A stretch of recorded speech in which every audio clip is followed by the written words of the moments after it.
welcome back to Drunk on Writing and the Drunk on Writing show for, I believe, May.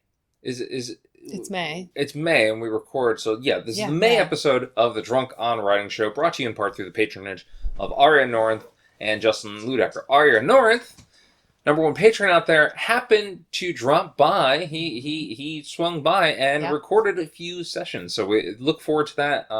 He did basically recorded a double segment about mental health, and we'll get to that shortly. First, we'll do a little bit of introduction, talk about what we've been seeing, what we've been doing, and we'll pitch it over to there, and then we'll come back and we're going to talk about our film of our film pick of the month, which was the Pianist, which you have to say just right. I'm going to keep making that joke, even though nobody has any idea that the joke has already been made. Oh, we had some technical difficulties, as we usually do. I went to replace the batteries, and I took the old batteries out. I put them right back in, and I threw away the new batteries.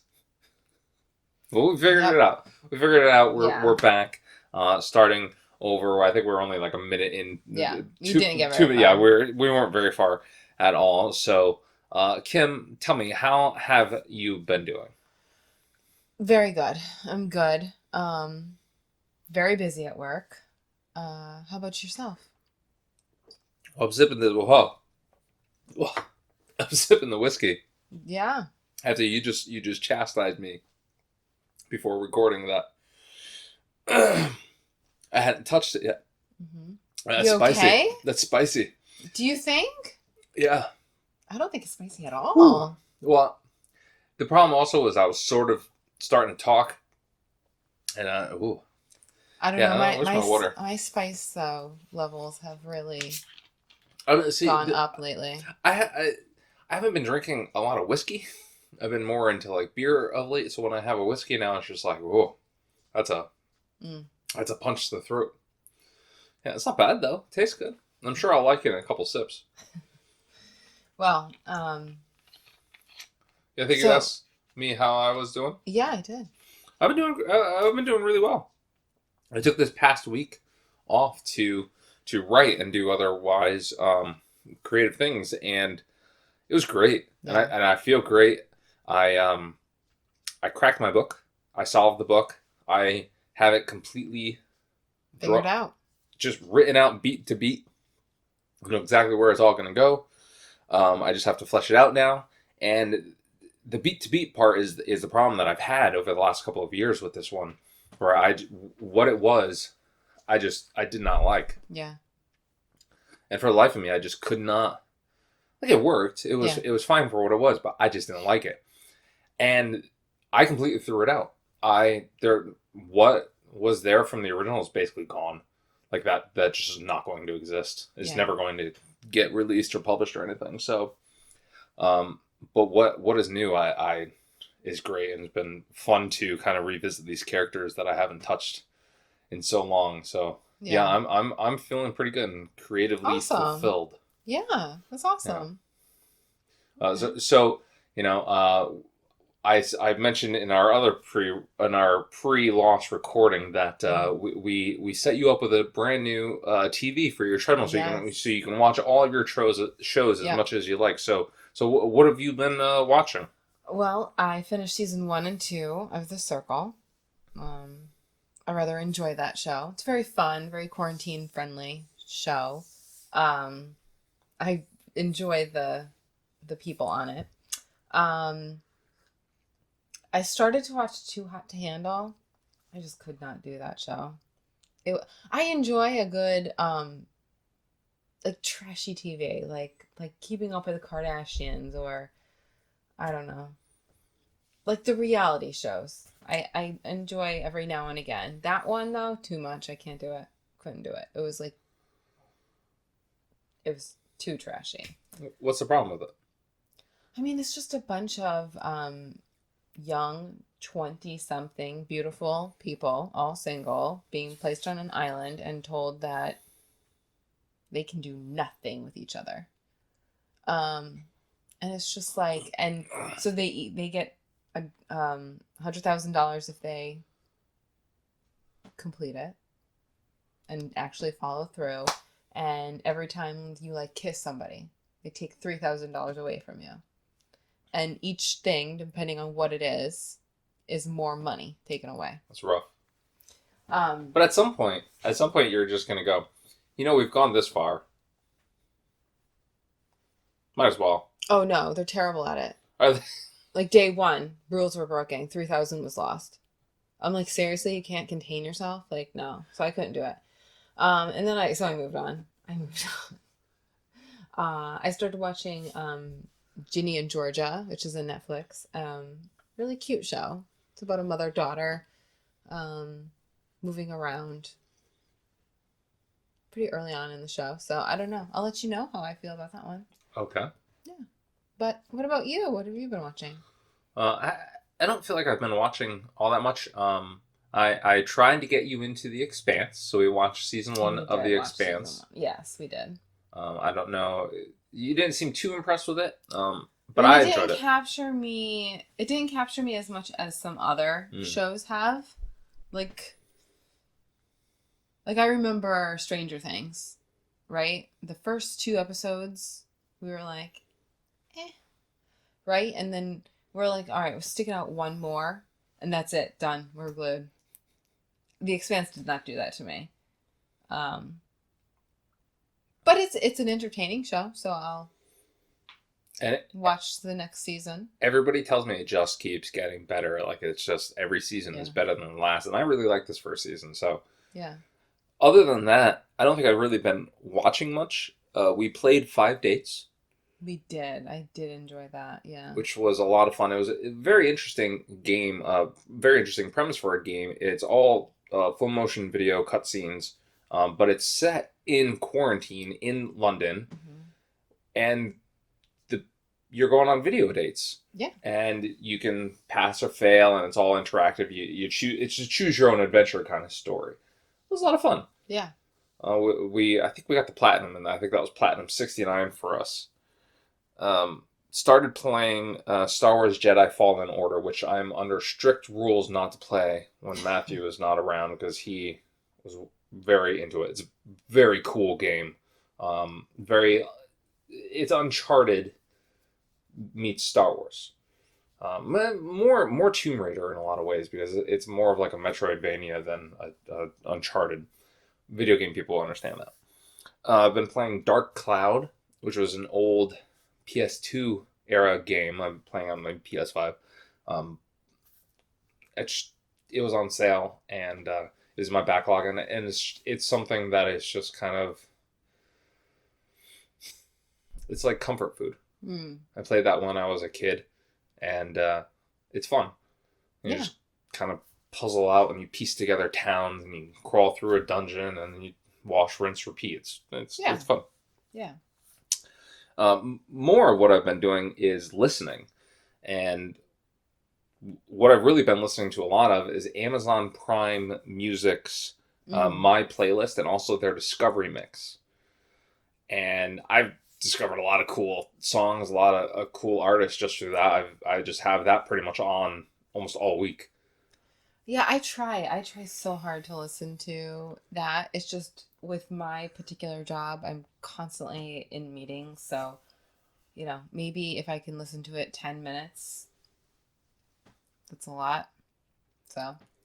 I also realized I did not have and had never listened to Tool's last album, which came out in 2019, late 2019, I believe. And I never got it, never even saw it. And I picked it up, and it's more Tool. Yeah. For bad or for worse, for good or for bad. I like it. It's nothing that really blew my socks off. I like the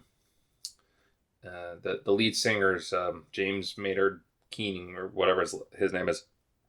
I like his kind of spin-off band, A Perfect Circle, a lot more. And their last album that he did under that was magnificent.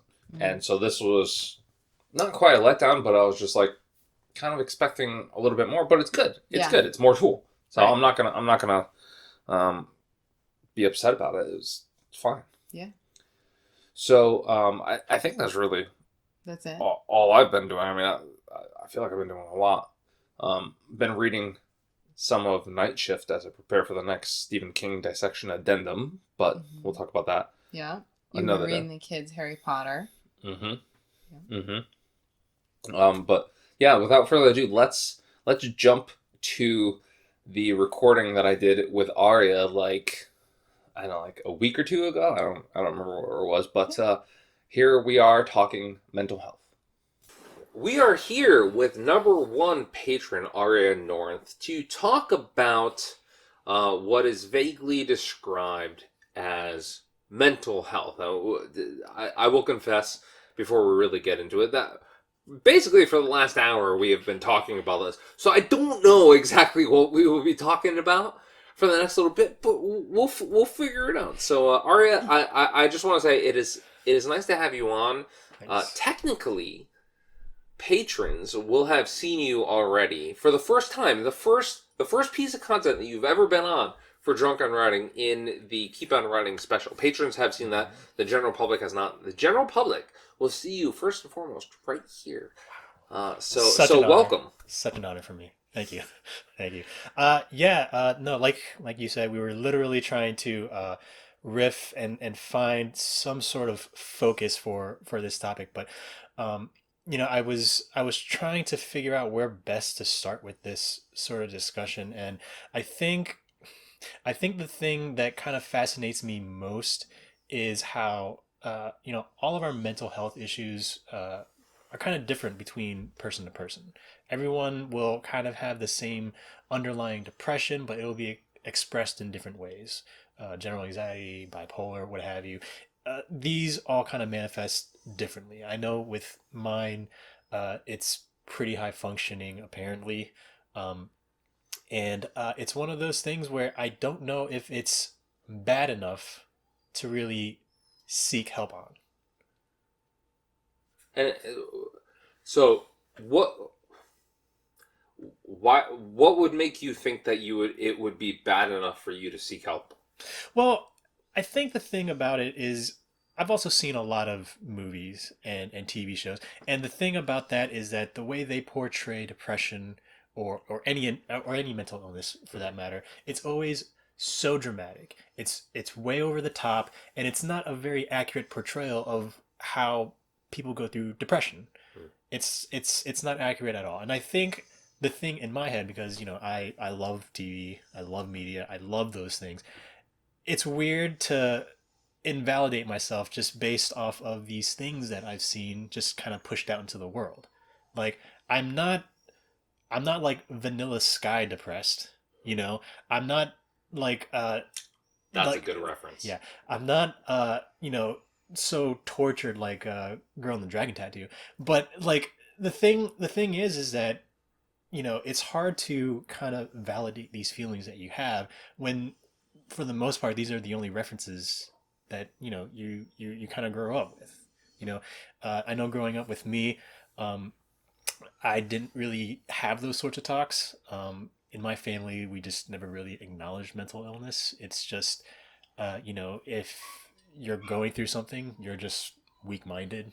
You just need to focus and meditate more and do more of those things. But for the most part, there's no such thing as depression. There's no such thing as anxiety. You're just going through a weird thing and you just need to focus. I can understand that. And Dixie, I apologize. I don't know if you can hear that, but my dog Dixie is crying so hard. You all know Dixie. Hold on. Ariya, vamp for a second. No, just riff. Come here. Come here. Come on down. So I mean, me, I love. So I apologize for that. Dixie likes being part of the show. I should have just left it out. Let me respond. So I want to go into my personal narrative for a little bit, if you don't mind. Yep.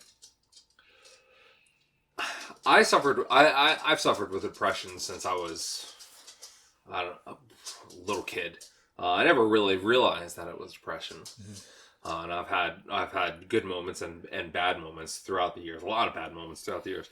The moment that broke me was the kind of moment that I feel they would put into a movie that would sensationalize depression and make it like this this thing is that this is depression. Like this is what it looks yeah, like. this is depression. Like let's make a movie moment out of this depression. Yes, So, yes.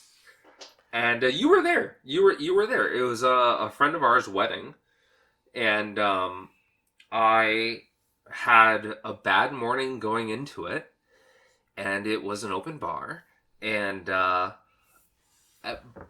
not too long after the wedding itself, it was on the water, and I was standing at a dock, and I was thinking, I wonder how I could get away with just offing myself right here and making it look like an accident. Hmm. And I just sat there thinking about it, and I was just like, I was running through the scenarios of like, maybe if I have a few more drinks, to be like, oh, he was drunk enough that this makes sense.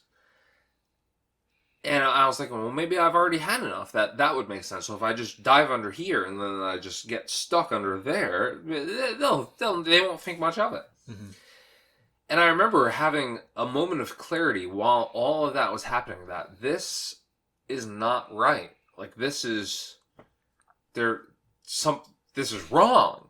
Mm-hmm. And the night went on from there, but I remember thinking to myself, and I very much clearly the next day was that I needed help. I couldn't do that anymore on my own, which I had done before then. It was like, oh, I can manage it somehow. Even though I really couldn't.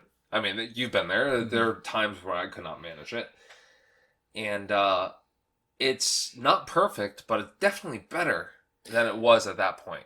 Yeah.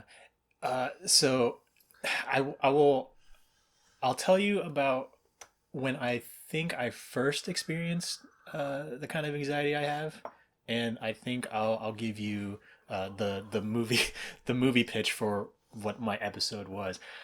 Now I know for me it wasn't a specific moment as a kid, but I remember at some point waking up and I can hear my mom just walking about the house.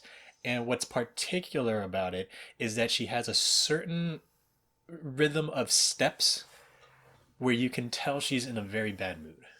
And the parent step. Yeah, there's a certain parent step, and I remember waking up and hearing that, and as soon as I woke up, I felt like this palpitation here, and I was like, "Oh God, she's gonna wonder why I'm still asleep and why I'm not like up doing chores on a weekend or whatever."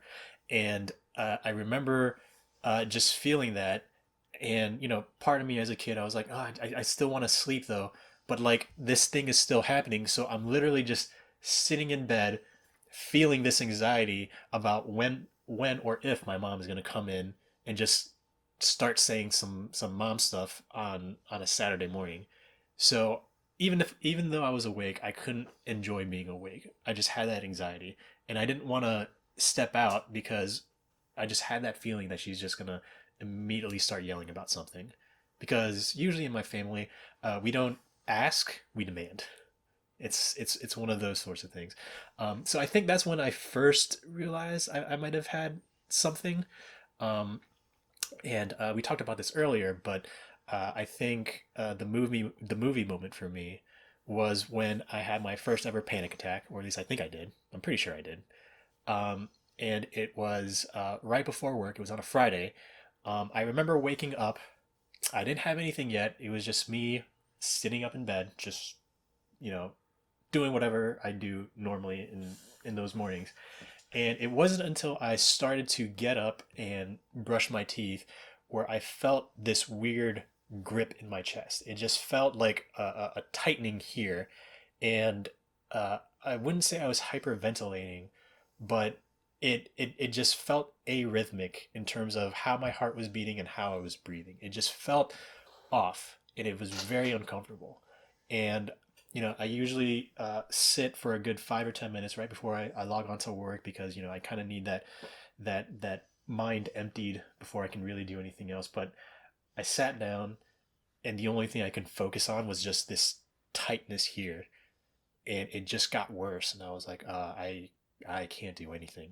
I'm gonna be focusing on this way too much. So I called out of work, and as soon as I sent that email, I laid on the couch, and I want to say for the first 30 minutes, it kind of just gripped slower and tighter, and it kind of went away. But then at certain points, it just it was kind of like a chronic sort of feeling. I tried playing video games, I tried reading, normal things that I would do to kind of make me feel a little bit better. It just didn't really help. I tried breathing exercises, and it helped a little bit, but I think I only felt real relief when I went to bed later that night. So you didn't end up going back to work at all? No, not that day. Not that day. I literally could not do anything else. I tried to feel better, but it just didn't wind up happening. And as far as you know, there's nothing you can attribute that to? I would think that it was just general work stress. At the time, there was a lot going on that I was trying to keep up with. It seemed like things were piling up. I felt bad for the state that a lot of my projects were in, and obviously I felt like a lot of it could have been prevented had I been a bit more mindful of certain things, or had tried to help other people out on certain avenues of training gaps that they may have had. But a lot of it was me just attributing that to things that I should have done. Like, I should have filled this person in better on how to do this, or I should have directed them to another thing so that they can learn to do this better. So you have so circling back to like the beginning of this conversation, you don't feel like maybe this anxiety that you feel is anxious enough for you to necessarily talk to a doctor or get medication for it? Yeah, I think what it is for me is it's a weird one-off, sorry. It's an outlier. Usually if something is high enough on that bell curve in a consistent, point in time, then it's probably worth addressing. If you consistently go to the bathroom 20 times a day, well then if it's consistent enough, you should go to the doctor. But if for one day you go, I mean, if you're going to the bathroom 20 times a day, you probably should go to the doctor, yes, because it probably yes, means you have a UTI infection. So yes, don't do that. yes. But I attributed that to a one-off situation, because after that panic attack, I went back the following Monday. I felt relatively better, and I've not really had that level of anxiety since. I mean, but it's one of those things where I attribute it to being a one-off. It might just be that particular perfect storm that made me feel that way. So I will say, I think probably everyone, and I think this, when I say everyone, I'm going to focus on the American culture, because I think other cultures are very different in terms of our socio-emotional and our anxieties and our depressions, and everything's based around the culture. Yes. So I'll say, particularly for our culture as Americans, I think our generation, particularly, is very prone to anxiety and depression. I think it's. I think previous generations, not that they didn't have them. I think Generation X especially had them. I think the previous generation had it as well, but they were treated differently at the time. Mm-hmm. Where talking to my mother over the years, she will not admit she was ever depressed, because if she had said she was depressed, she would have been sent off to like Fairfield Hills or something and locked into like a straitjacket. Yeah, it's definitely very much an age and culture related thing. I've also been trying to talk to my parents more about this sort of stuff. They're very not open about this, so I've been trying to get bits and pieces here and there. I suspect that at a minimum, my dad has some form of anxiety, depression that he grew up with. He's had a particularly hard life. I got a little bit of that backstory actually earlier today, and hearing a little bit of what he's gone through, it would make sense that him growing up under those conditions, he's probably he's probably just wired differently up there, and he might not just realize it. I know with my mom is definitely a much more anxious person. I don't know if it's because of my dad. I would think it is because it's my dad, but I would think that she probably has some level of anxiety. And looking at myself and partly my brother, I think we probably inherited those, just probably by environmental reasons. We were always taught to be on our toes. You can't really trust anything other people say. Whatever me and mom tell you, you listen to us before anyone else because we know better. And we had that anxiety over just how people interact with us in the world. I remember one time actually growing up, I don't remember the exact condition, but I came home and I told my mom, like, someone called me smart today because I got an A or whatever. And my mom told me, that's just something people say. They probably didn't really mean it, you know? And yeah. So, Jeez. so growing up, I had that idea. People just say things sometimes. It might not actually be true. Whatever mom and dad tell me is probably true. So I should probably be more like them. And my mom and dad, you've met them. They've probably been fairly cool, but deep down, very, very anxious people. They're just very paranoid about most things. Really? Yes. I never got that off of them at all. Yeah. Did I tell you that my dad has recently become pro-Trump? No. No. So. Oh my God. Yes. Oh, yes. What is it about the older generations? Well, it is a very odd thing, but I think when I think about it, it kind of makes sense a bit for my dad. I can kind of understand how he came to that based on his upbringing and his values. Like I mentioned before, my dad more than likely depressed and anxious, and I think for him, he wants the world to be a certain way. I think that's the ideal condition. Most people, when they come up in a world, if I do this, this should be the result, And encountering someone like Trump who says, this is what's supposed to happen, given this, I'm going to make it happen. I think there's a certain allure that grabs people. And I think it's grabbed people like my dad, who, is a very smart, scholarly person. But there is just something about encountering someone that talks so confidently about having those answers that you can't help but just be drawn in by that. I agree. I absolutely agree, and I think a lot of people think the same of Biden, where they're promising these things, and you want to be drawn to them. You're like, yes, this is how things should be. Yeah. The problem is, as anybody who's studied politics at all will tell you, is that whatever a politician promises, they can try as hard as they want to focus on that issue.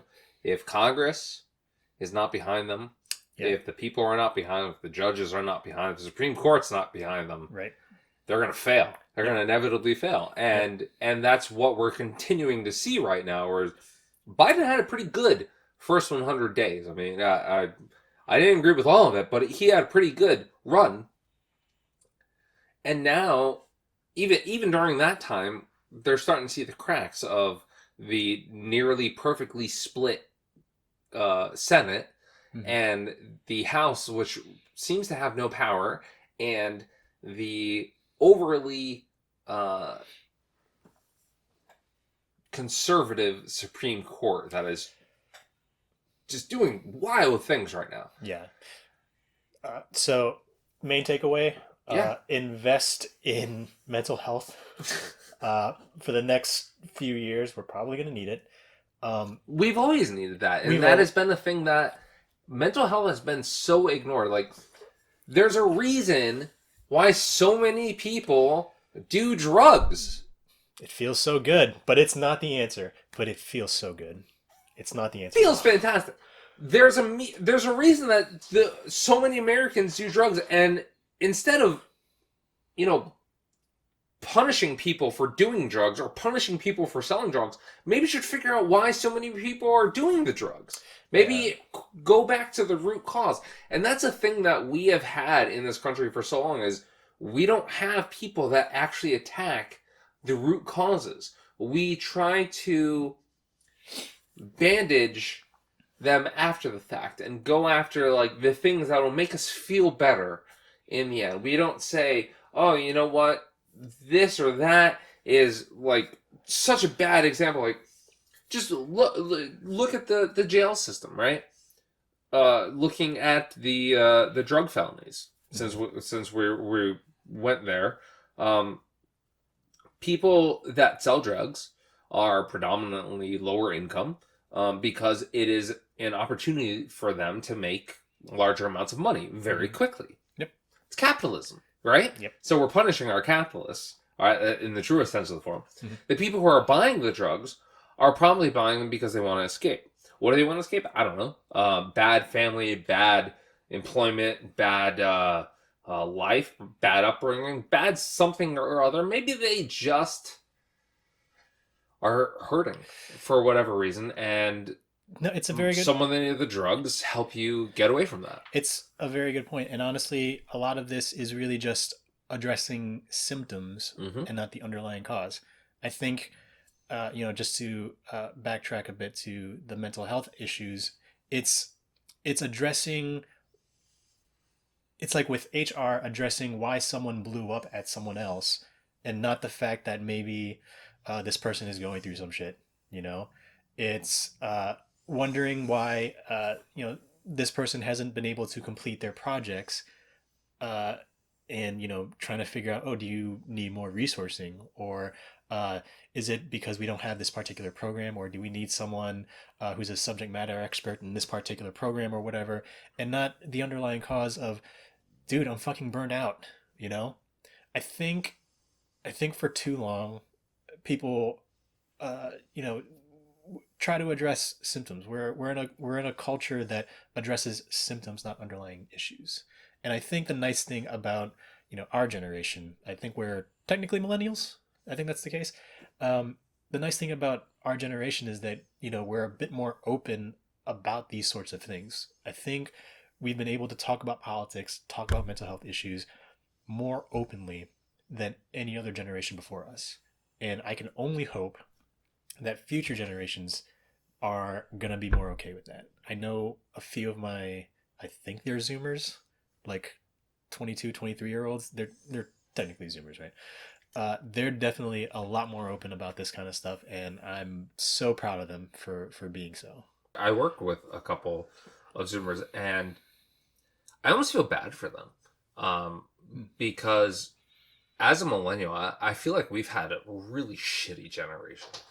I find personally that our defining moment was 9/11. My entire life revolves around that. It's before 9/11 and after 9/11 for me personally. And that's because I had people in New York, and I remember that day very clearly. I remember watching the news. I remember leaving school. We were dismissed early, and I went to our friend John's house, and we watched the news, and we watched people jump out of those buildings. I watched those buildings collapse live. I felt like we were going to be attacked next. It was a scary moment that forever changed me. And I have yet to go to the Freedom Tower or the 9/11 Memorial or anything like that. The only time I've gone down there since 9/11 was the week after, where my father, my brother, and I went down to where they were and to see how it was. And my brother, who was a nurse at the time, said we should wear face masks, and we did. And most of the people around us were not, and the air was just filled with dust. And all the buildings were covered in dust, and that was all the asbestos and human remains and spattered cement that was everywhere. And it was everywhere. And that defined our generation. And I've never quite moved on from that. This next generation has never not been in war. We've since 9/11, we've basically been in an undeclared war, and now we're in trade wars with China. We have hostilities with Russia, who are very clearly hacking our election. I mean, I saw an article recently that said, if you're a millennial and you want to buy a house, you should hope for an inheritance. Like, you shouldn't need an inheritance to be able to buy a house. No. You should be able to have a job and be able to buy a house. And it's gotten to the point where the majority of America, and maybe it's our area. I know the Northeast and California, the West Coast, is more expensive than other places. Like if you're in Georgia or you're in Nebraska or something, where there's 1,000 people per like 30 miles, you know, it's a very different kind of world. I will also make this pitch. North Carolina is apparently pretty cheap to live in, so just in case. You don't want to go there. You don't want to go I don't know if... Do you... No, we'll let them decide. Are you there? Are you there? You don't want to go there. It's pretty up and coming for science and clinical North trials. Carolina? North Carolina, believe Really? it or not, yes. Yeah. Wow. Very up and coming. You know, of all the places that I visited over the years in America, I would most like to move to Boulder. I really liked Boulder. Boulder, Colorado was freaking nice. It was a nice place. Very, very young, very like-minded, very, like, I'm going to go for a hike and then I'm going to have a beer kind of place. I like that. That's a very good place for me. Yeah. It does sound pretty appropriate for you. I don't know if I've ever found a place that kind of resonates with me quite like that. I mean, part of me does like LA, if only for the being up on stage, you know, in front of an audience type of feel for it. But then I have to deal with people that live in LA. Boston, it's pretty nice. I like it so far. But yeah, I've not really found a place that speaks to me quite like that yet. So I know you have considered moving out to like the LA area. Would you be interested in being like an actor or anything, like something in the industry? I don't know about acting. Maybe. I don't know. All I know is that I do enjoy being in front of an audience. There is something kind of nice about, you know, putting on a face and just going out to do a thing that people are gonna like.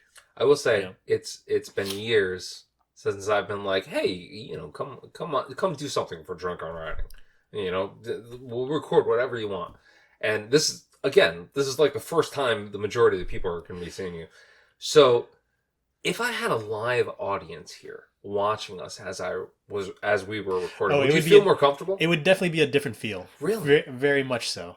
I feel like when there's a certain energy of people that I can look out on, that it does something to me. Really? Yeah.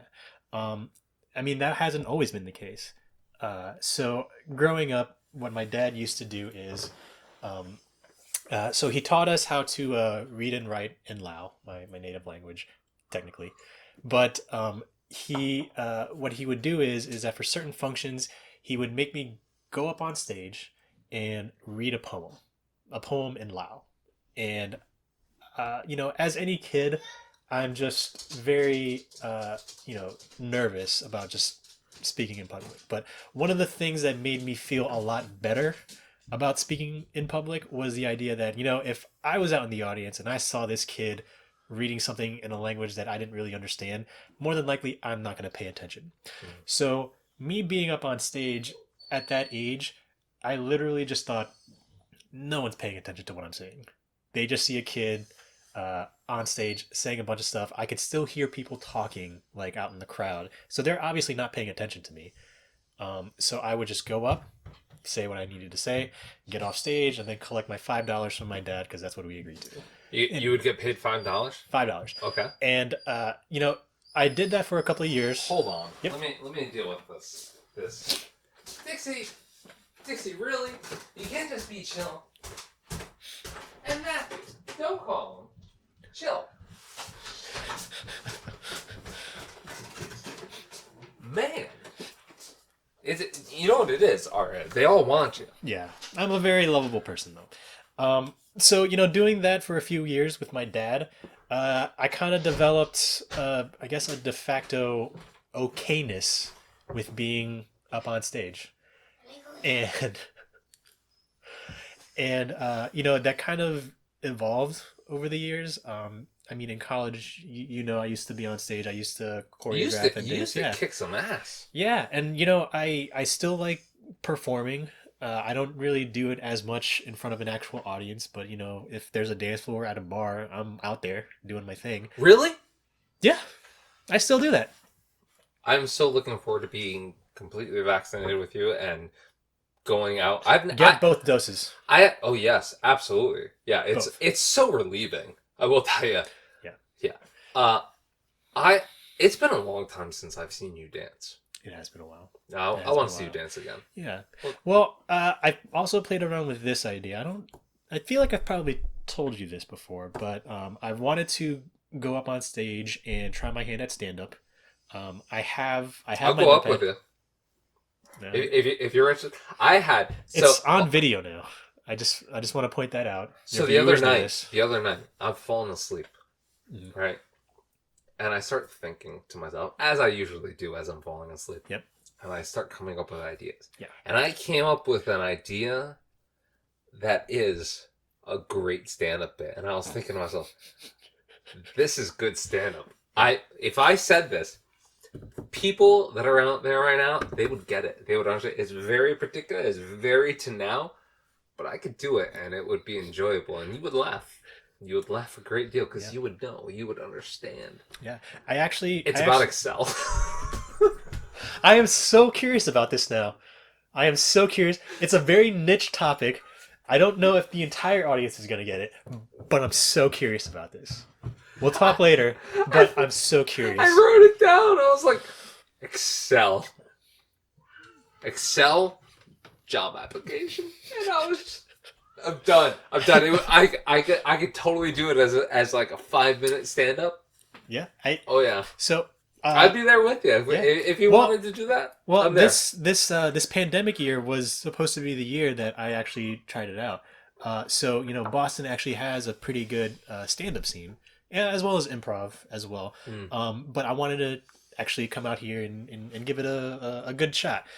Then the pandemic happened, and then anxiety and depression kind of set in for a little bit. But now that things are sort of lifting, I feel I can probably actually start working on a tight 5 now and hopefully get up on stage, see how I like it.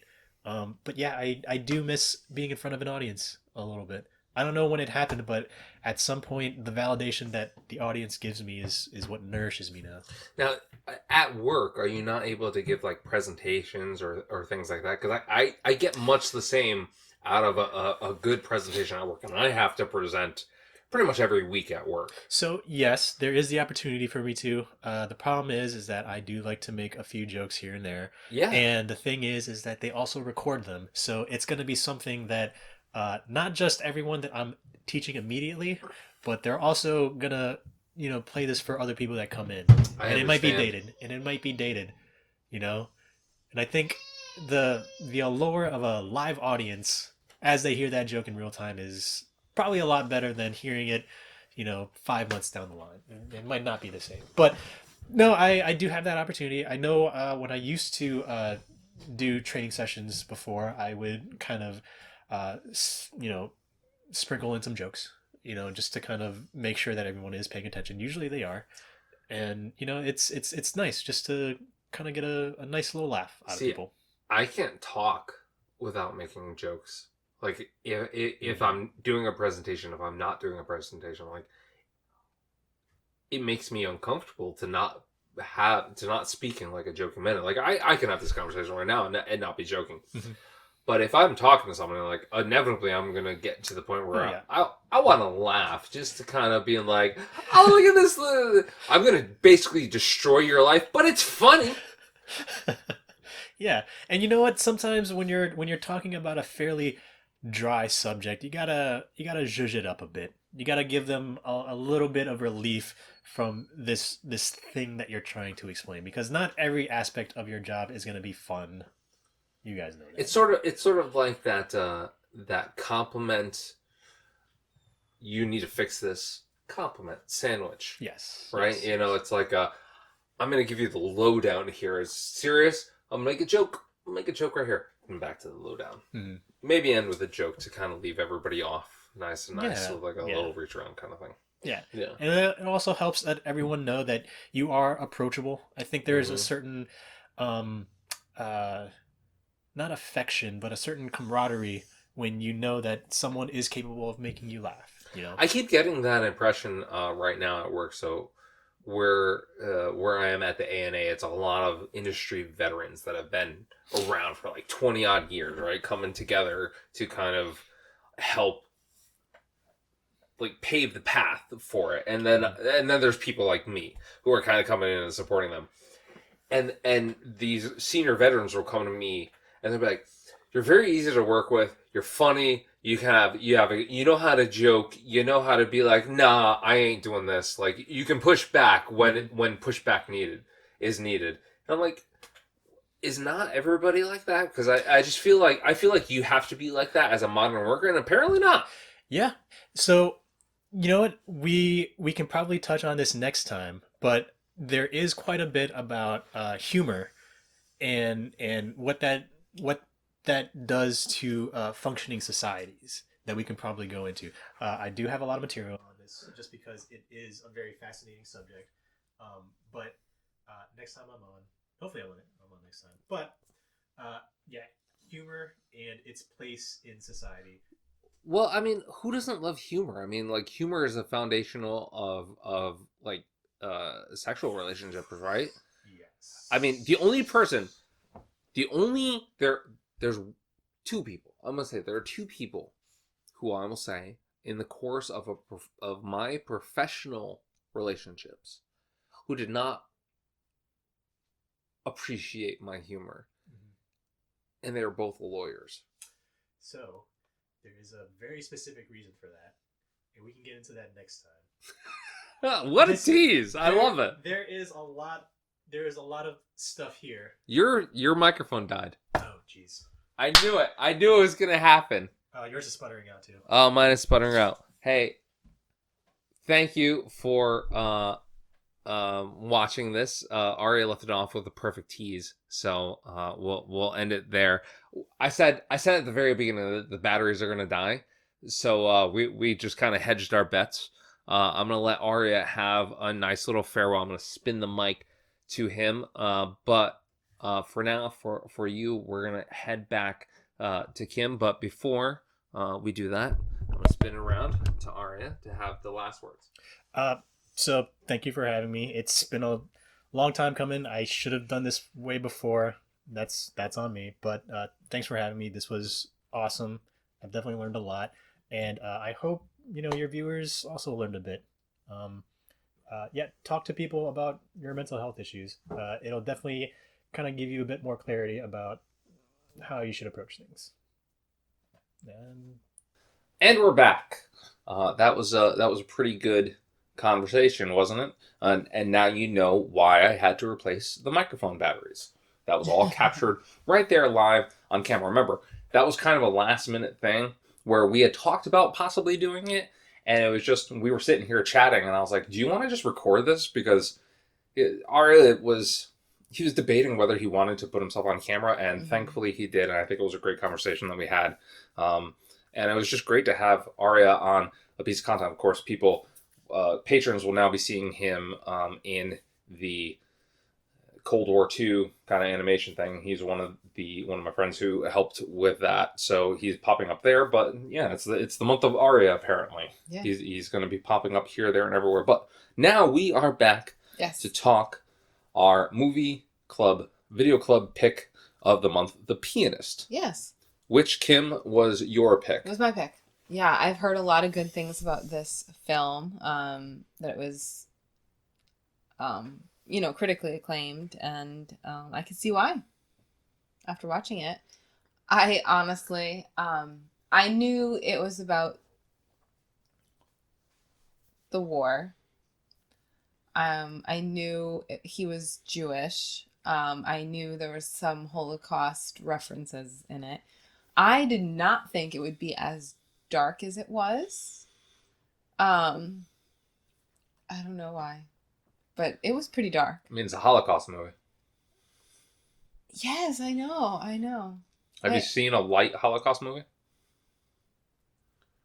I've seen lighter ones than this one. Yeah, this one got dark at times. Yeah, it did. You know, so I saw The Pianist when I was younger. Whenever this, I don't know when this came out. No, when did this come out? This came out 2002. 2002. Yeah. So I saw it somewhere around there. I don't know if I saw it in theaters. I think I might have. And I was floored by it at the time, and it stuck with me over the years. I mean, there are just certain parts that get me. Yeah. Like when the kids are sneaking under the fence or under the wall, and one of them gets caught and just beaten to death. Yeah. Or just the one woman searching endlessly for her husband and never finds him. Yeah. Things like that. Where it's just, you know, I watched this sort of movie, and I know that this happened. I know that it was real, but it's hard to fathom the reality of it, that this happened. Yeah. That people are just this awful. Like some of the scenes where the one that pops out right now is when they got the line of Jewish guys going to work in about halfway through the film, I think. And they're getting escorted by like two Nazis, and they're like, whatever, we're bringing them to work. And this other Nazi comes out and he's drinking, and he goes, that's not how you do it. Yeah. And he pulls a bunch of them out. Yeah. Makes them lie down on the ground. Yeah. And kills them all one by one until he runs out of bullets. And then he reloads and kills another one. And they just sat there and just waited for him to reload. And it's just like, the fact that he reloaded. And everybody was just like, yeah, he's reloaded. It's terrible, and I know that these sorts of people still exist, and it's awful. Yeah. Yep. I don't know. So give us some facts about this movie. Well, the budget of this movie was, how much do you think the budget was? For this movie? Yeah. Oh, it had to be pretty high. Right? I mean, give me a good guess. Well, can I ask a qualifying question first? Sure. Was it filmed in Poland? Yes. $150 million. Wow. The budget of the film was $35 million. Holy wow. I was thinking, I was going to say 50 at first, and then I was like, nah, it's too short. It's too small. Yeah. $35 million, wow. And it grossed in the box office $120 million. Wow. And it won a bunch of awards, right? It won a lot of awards, yeah. But some fun facts. So the director of photography, and I would have to go back and watch this, but he slowly drains the color out of the scenes of the film as it progresses, to show the deterioration of the city. That makes sense, because at the beginning it was very saturated, and I actually thought about that. I was like, oh, there's a lot of color here, and then there's just nothing later on. Yeah. Especially once it's bombed out, it's almost like a black and white film. Yeah, yeah. Adrian Brody became the youngest person to date to win an Academy Award for Best Actor when he won for the film at the age of 29. And then I feel like he's just been coasting on it ever since. Like he has done some stuff, but nothing. I feel like this was his big one, and then he was just like, okay, yeah. Like he did the Darjeeling Limited after this, I believe, and that's a fantastic movie. Everything he does over there is great, but yeah, I don't feel like you see him taking a lot of risks like some others who have not yet won an Academy Award. I don't think he really cares if he gets another one or not, but I think he did a fantastic job in this movie. Yeah, he did. He lost 31 pounds to play the role. So, And this is the first film ever to receive the Best Film Award at the Césars, France's National Film Award, with not a single word of French in it. So, now, correct me if I'm wrong. This is the one that Roman Polanski won, but then he didn't show up at the Oscars I for, didn't right? read that. I did not read that. I don't know. Because I think the warrant was already out for him at this point. I wasn't going to bring that up. Yeah. I mean, you can't have a talk of Polanski film without bringing that up, because that's where his career went, and we don't really have to go into it. Yeah. But just acknowledge that he's a problematic person. Yeah. Problematic figure. Yeah. But he made a good movie.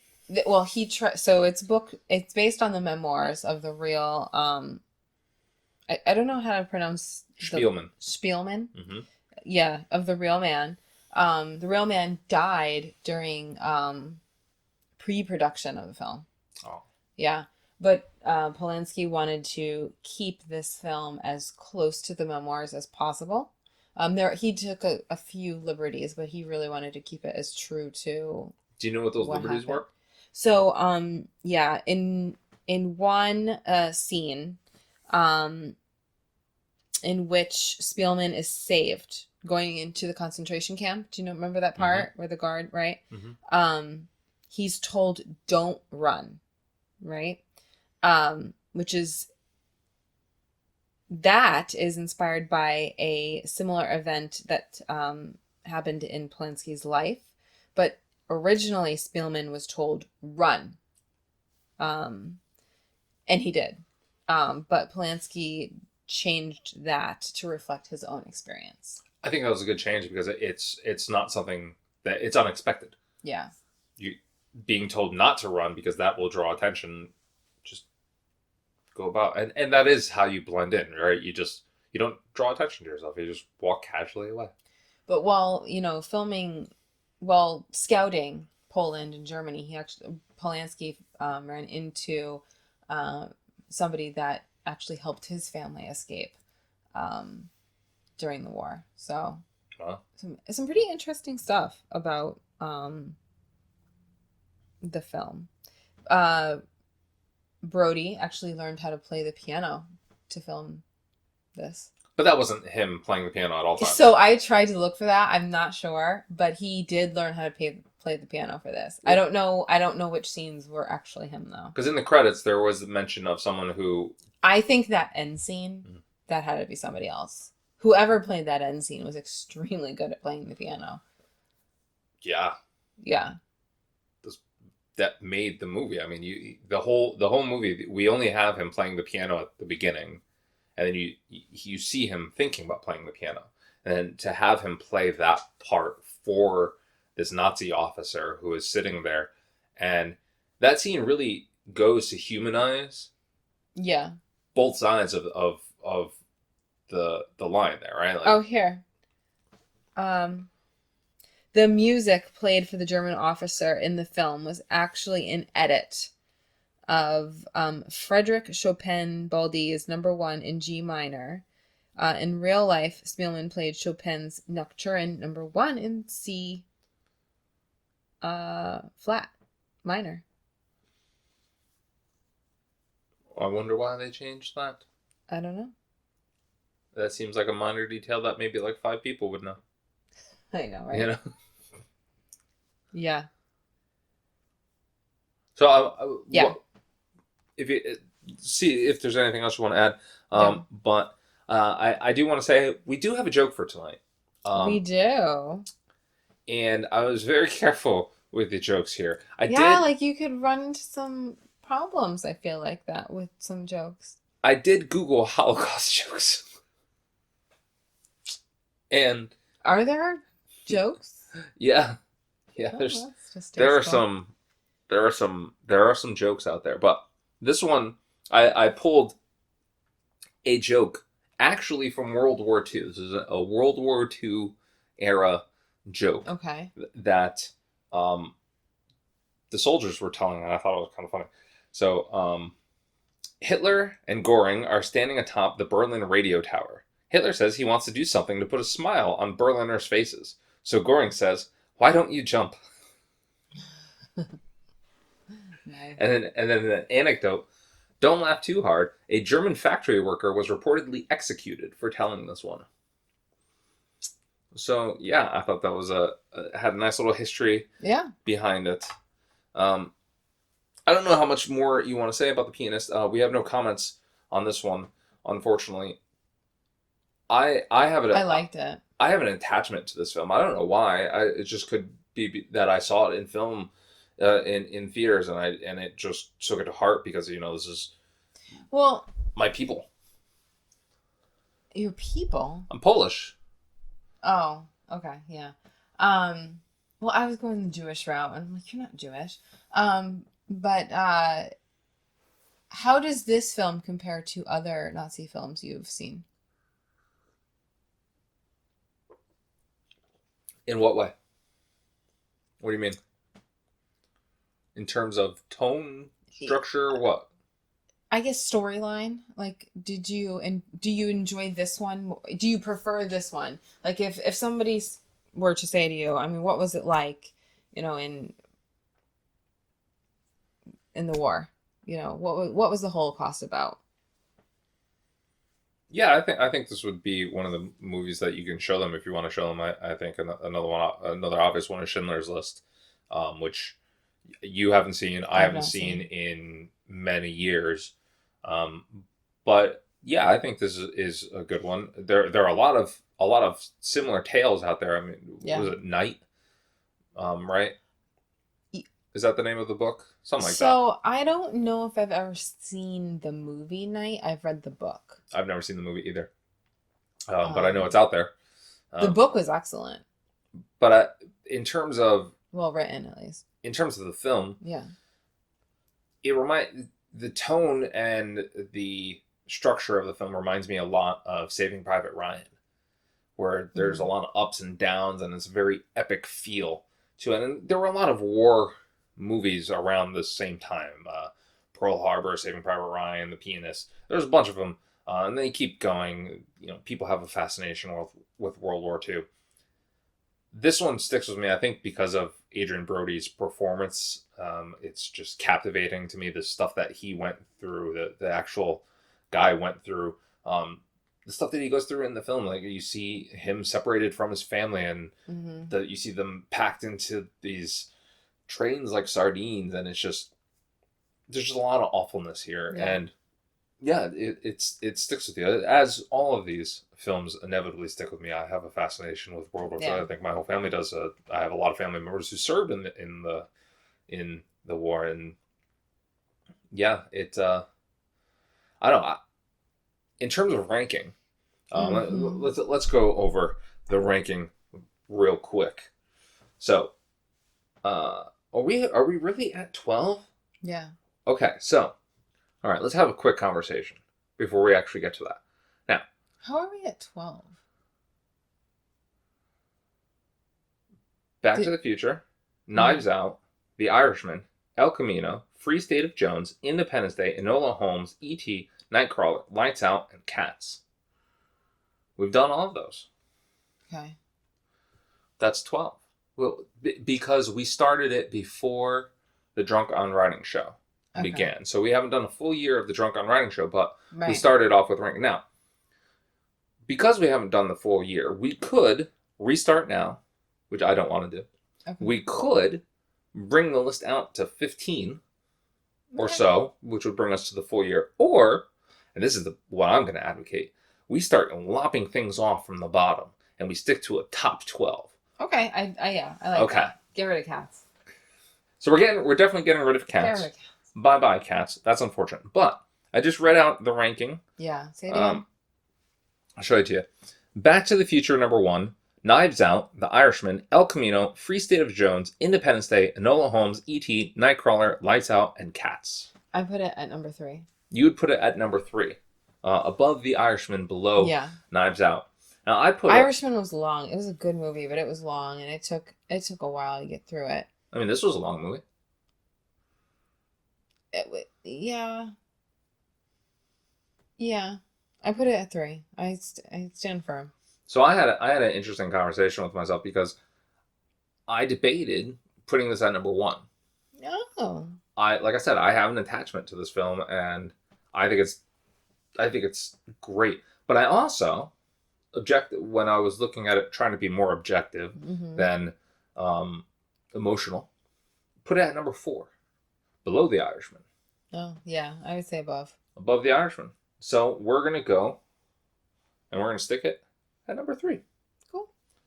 So it is now in place of The Irishman.